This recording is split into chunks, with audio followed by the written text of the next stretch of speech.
Assalamualaikum warahmatullahi wabarakatuh. Perkenalkan, nama saya Wanda Nurhamidah, NIM 207190084. Di video ini saya akan membahas materi tentang sistem gerak pada manusia. Sebelumnya, saya akan menjelaskan bahwa gerak merupakan suatu tanggapan makhluk hidup terhadap rangsang dari lingkungan. Sistem gerak manusia terdiri dari rangka dan otot. Rangka disebut alat gerak pasif, sedangkan otot disebut alat gerak aktif.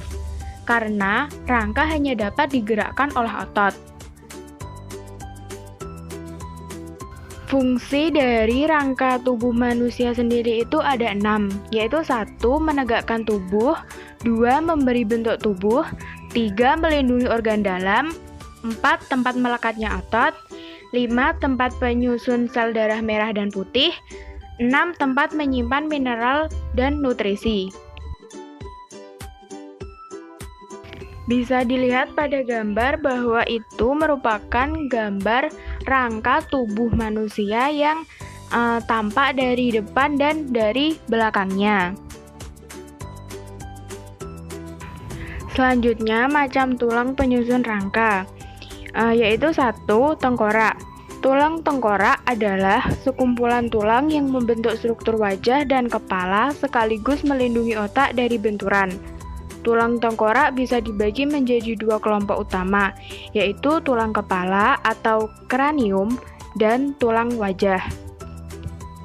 Bisa dilihat juga pada gambar, di situ ditunjukkan bagian-bagian dari tulang tengkorak, seperti tulang dahi, tulang baji, tulang air mata, tulang hidung, tulang pipi, tulang rahang atas, tulang lidah, tulang rahang bawah, tulang tengkorak, tulang pelipis, dan tulang ubun-ubun. Selanjutnya yaitu macam tulang penyusun rangka yang kedua, yaitu rangka badan. Rangka badan terdiri dari tulang belakang, tulang rusuk, tulang dada, tulang gelang bahu, dan tulang gelang panggul. A. Tulang belakang. Pada tubuh manusia, tulang belakang terdiri atas 33 ruas tulang yang terbagi menjadi 5 bagian, yaitu 7 ruas tulang leher, 12 ruas tulang punggung, 5 ruas tulang pinggang, 5 ruas tulang kelangkang yang menjadi 1, dan 4 ruas tulang ekor yang juga menjadi 1. Untuk lebih jelasnya bisa dilihat di gambar bahwa itu merupakan pembagian tulang belakang. Kemudian B. Tulang dada. Tulang dada pada manusia dewasa terdiri dari 3 bagian utama. 1. Tulang dada hulu, 2. Tulang dada badan, dan 3. Tulang taju pedang. Selanjutnya C. Tulang rusuk. Tulang rusuk terdiri dari 14 atau 7 pasang tulang rusuk sejati, 6 atau 3 pasang tulang rusuk palsu, 4 atau 2 pasang tulang rusuk melayang. Pada gambar tersebut juga sudah ditunjukkan bagian-bagian tulang dada dan tulang rusuk. Selanjutnya C, yaitu tulang gelang bahu. Tulang gelang bahu manusia dewasa terdiri dari 2 tulang belikat dan 2 tulang selangka. Bisa dilihat pada gambar bahwa itu merupakan gambar pembagian tulang gelang bahu yang tampak dari depan dan tampak dari belakang. Selanjutnya D. Tulang gelang panggul. Tulang gelang panggul pada manusia dapat dibagi menjadi 3 bagian, yaitu 2 tulang duduk, 2 tulang kemaluan, dan 2 tulang usus. Untuk pembagiannya bisa dilihat pada gambar. Selanjutnya, macam tulang penyusun rangka yang ketiga, yaitu tulang anggota gerak. Tulang anggota gerak dibagi menjadi 2, yaitu yang pertama A. Anggota gerak atas. Tulang yang membentuk alat gerak atas terdiri dari 2 tulang lengan atas 2 tulang pengumpil, 2 tulang hasta, 2 kali 8 tulang pergelangan tangan, 2 kali 5 tulang telapak tangan, dan 2 kali 14 tulang ruas jari tangan. Untuk pembagian lebih jelasnya bisa dilihat pada gambar. Kemudian B, anggota gerak bawah. Tulang yang membentuk alat gerak bawah terdiri dari 2 tulang paha, 2 tulang tempurung lutut, 2 tulang kering, 2 tulang betis, 2 kali 7 tulang pergelangan kaki, 2 kali 5 tulang telapak kaki, dan 2 kali 14 tulang ruas jari kaki. Untuk pembagian lebih jelasnya bisa dilihat pada gambar. Selanjutnya, macam tulang berdasarkan bentuknya. 1. Tulang pipa, terdapat pada tulang paha, tulang betis, tulang hasta, tulang pengumpil, dan tulang ruas jari. Yang kedua, tulang pendek, terdapat pada ruas tulang belakang, tulang pergelangan tangan, dan tulang pergelangan kaki. Yang ketiga, tulang pipih, terdapat pada tulang pinggul, tulang rusuk, tulang belikat, tulang dada, dan tulang tempurung kepala. Yang keempat, tulang tak beraturan, terdapat pada tulang rahang wajah. Bisa dilihat pada gambar bentuk-bentuk tulang pipih, tulang pendek, tulang pipa, dan tulang tidak beraturan. Selanjutnya yaitu hubungan antar tulang atau persendian, dibagi menjadi 3. Yang pertama, sendi mati atau synarthrosis, yang merupakan sendi yang tidak bisa bergerak. Contohnya sendi yang terdapat pada tulang tengkorak. Yang kedua, sendi kaku atau amfiartrosis merupakan sendi yang masih dapat digerakkan meskipun geraknya terbatas. Contohnya, sendi yang terdapat pada tulang antar ruas tulang belakang dan tulang rusuk. Dan yang ketiga ada sendi gerak atau diartrosis, merupakan sendi yang dapat digerakkan secara leluasa. Selanjutnya yaitu macam-macam sendi gerak.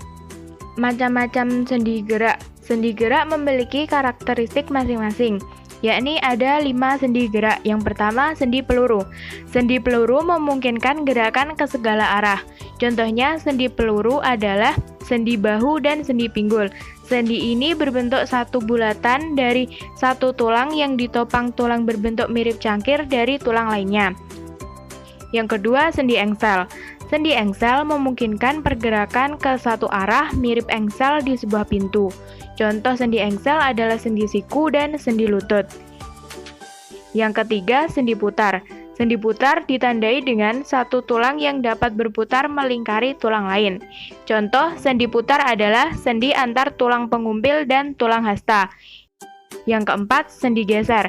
Sendi geser bisa menunjang gerakan meluncur khas pesawat atau plane. Gerakan sendi geser bisa dibilang terbatas. Contoh sendi geser adalah sendi penghubung tulang di pergelangan tangan. Yang kelima, sendi pelana. Sendi pelana tidak bisa menciptakan gerakan memutar, namun sendi pelana bisa menunjang gerakan maju dan mundur atau ke kiri kanan. Contoh sendi pelana adalah sendi penghubung tulang pergelangan tangan dengan pangkal ibu jari. Bisa dilihat pada gambar bahwa itu merupakan ilustrasi gambar dari persendian. Yang pertama ada sendi peluru, yaitu pada tulang balikat dan tulang lengan atas. Kemudian sendi engsel. Kemudian sendi putar. Sendi putar itu contohnya ada di tulang kering dan dengan tulang betis. Yang kemudian sendi pelana. Kemudian ada sendi geser. Selanjutnya adalah kelainan bentuk rangka tubuh manusia. Kelainan bentuk tubuh manusia disebabkan oleh beberapa faktor, antara lain sebagai berikut. Yang pertama yaitu kelainan sejak lahir. Kelainan sejak lahir maksudnya kelainan yang dibawa sejak dalam kandungan. Hal ini dikarenakan ibu pernah jatuh pada saat mengandung atau makanan yang dikonsumsi ibu saat mengandung kurang bergizi. Kelainan ini contohnya tulangnya berbentuk X atau O.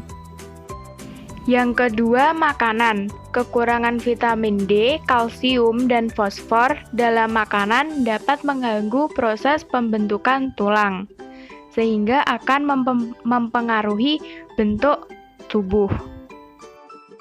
Selanjutnya yang ketiga adalah penyakit. Penyakit-penyakit ini contohnya berupa osteoporosis, di mana kondisi saat tulang keropos sehingga tulang mudah patah atau rapuh. Yang kedua, rakitis. Penyebab utama rakitis adalah kurangnya vitamin D, kalsium, dan fosfor. Yang ketiga, infeksi tulang atau osteomielitis, yaitu peradangan pada tulang yang umumnya disebabkan oleh infeksi bakteri, dan masih ada penyakit-penyakit yang lainnya. Selanjutnya yang keempat adalah kebiasaan posisi tubuh yang salah. Posisi tubuh yang salah dapat menyebabkan kelainan bentuk tulang belakang. Berikut 3 macam kelainan bentuk tulang belakang. Yang pertama ada skoliosis. Skoliosis merupakan kondisi saat lengkungan tulang belakang justru menyamping dan menyerupai bentuk huruf S atau C, sehingga bahu atau pinggul tidak rata. Yang kedua, lordosis. Lordosis merupakan kondisi saat tulang belakang melengkung ke depan secara berlebihan. Yang ketiga, kifosis. Kifosis merupakan kondisi saat lengkungan pada punggung atas lebih menonjol ke belakang. Penderita kifosis biasanya memiliki postur tubuh seperti membungkuk. Contohnya bisa dilihat pada gambar tersebut. Yang A itu skoliosis, bisa dilihat tulang belakangnya seperti bentuk S itu. Yang kedua, lordosis. Lordosis itu yang tulang belakangnya itu terlalu menonjol ke depan. Dan yang ketiga, kifosis, itu bisa dilihat membungkuk. Selanjutnya yang akan kita bahas adalah otot. Otot tubuh manusia dibagi menjadi 3, yaitu otot polos, otot lurik, dan otot jantung. Tentunya setiap otot akan berbeda-beda dan memiliki karakteristik masing-masing. Berikut merupakan perbedaan otot lurik, otot polos, dan otot jantung. Otot lurik tempatnya melekat pada rangka, bentuk serabutnya atau selnya memanjang silindris ujung tumpul. Jumlah nukleus tiap serabut atau sel banyak. Letak nukleus tepi atau perifer. Garis melintang ada. Kecepatan kontraksi atau bergerut paling cepat. Kemampuan tetap kontraksi sebentar. Tipe kontrol menurut kemauan. Selanjutnya otot polos. Tempatnya di dinding organ dalam seperti lambung, usus, dan sebagainya. Juga pada kandung kemih dan pembuluh darah. Bentuk serabut atau selnya memanjang berbentuk gelendong ujung lancip. Jumlah nukleus tiap serabut atau sel 1. Letak nukleus tengah. Garis melintang tidak ada. Kecepatan kontraksi atau berkerut paling lambat. Kemampuan tetap kontraksi lama. Tipe kontrol tak menurut kemauan. Dan selanjutnya otot jantung. Tempatnya di dinding jantung. Bentuk serabut atau sel memanjang silindris. Serabut atau sel bercabang dan menyatu.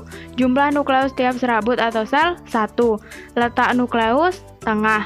Garis melintang ada. Kecepatan kontraksi atau berkerut sedang atau intermedier. Dan kemampuan tetap kontraksi sedang. Tipe kontrol tak menurut kemauan. Kemudian penyakit pada otot yaitu sebagai berikut. 1. Distrofi, yaitu distrofi menyebabkan otot melemah. 2. Atrofi. Atrofi terjadi ketika massa otot menurun atau hilang karena tidak pernah melakukan gerak. Yang ketiga, miositis, yaitu peradangan jaringan otot yang disebabkan karena cedera, infeksi, dan penyakit autoimun. Dan masih ada penyakit-penyakit yang lainnya. Sekian materi dari saya tentang sistem gerak pada manusia. Semoga ilmunya bisa bermanfaat. Apabila masih banyak salah kata dan kekurangannya, saya mohon maaf. Wassalamualaikum warahmatullahi wabarakatuh.